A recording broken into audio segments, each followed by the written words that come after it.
¿Qué pasa? ¿Qué Ja, pasa? det är inte mycket fan. ¿Qué pasa? Orafod. Jag snackar inte spanska. Jaha, pratar du svenska? Jag pratar svenska. Det går inte i den här dagen som hade röstat på SD, för det är inte bra. SD redan röstade. Jaha, oj förlåt mig, jag är snigel, jag kan ingenting. Jaha du. Snigel. Yeah! Du ser ut som en leopard. Ja, det var en komplimang för en tiger. Ja, du är en... Vadå leopard och tiger är inte samma sak. Men vet du vad? Vad? Det går inte att spela gitarr när man är snigel. Kan du spela gitarr? Jag kunde, men jag förlorade armen. Jaha, har du haft armar? Jag hade armar, ben och till och med snopp.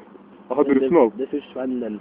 På The Civil War. Men inte det här snoppen då? Nej, det här är hela den här. Det är en bajskorv. Ja, har du färger. bajs? Shit vad du bajsar. Ser du sträcken? Ja. Vet du vad som hände? Vad? Jag blev jätteskågad. Ja. Ser ut som att du har hällt majonnäs på det. Ja, det är jättestogeri i nästan som majonnäs. Ja.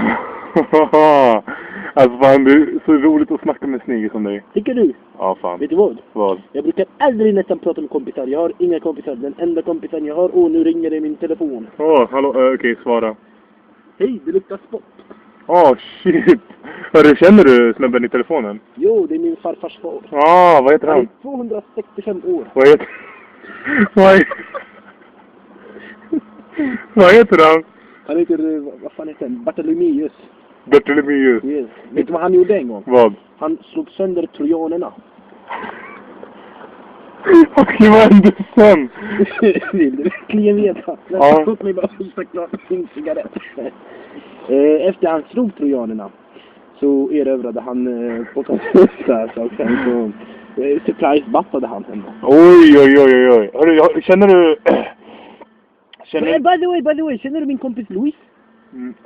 Det är han som gjorde den där filmen. Ja, om snigeln. Det är jag som är the character. Vad är ditt skal? Ja, men den försvann i The Civil War. I Civil War? Yes. Vad hände? Kuken vände.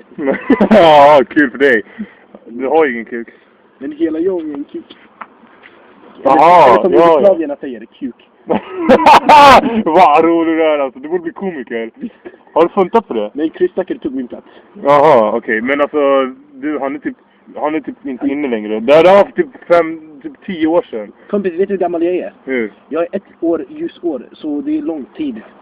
Shit, du måste träffa dinosaurien och allt möjligt. Ja, jag var bästa vän med, vad heter han, långhalsen Hedvig? Han var skitlång. Nice! Vem fan är Hedvig? Vi var partners, jag brukar rida på hans rygg. Aha. Okej. Vad ska du nu? Men vad fan ska du nu någonstans? Nu vill jag åka till London, fast du vet, jag har gått som bensinmacken och det har tagit, vad har det tagit? 20 dagar. Nu försöker jag återvända. Ja, jag ser. Jag har lite bensin kvar och jag måste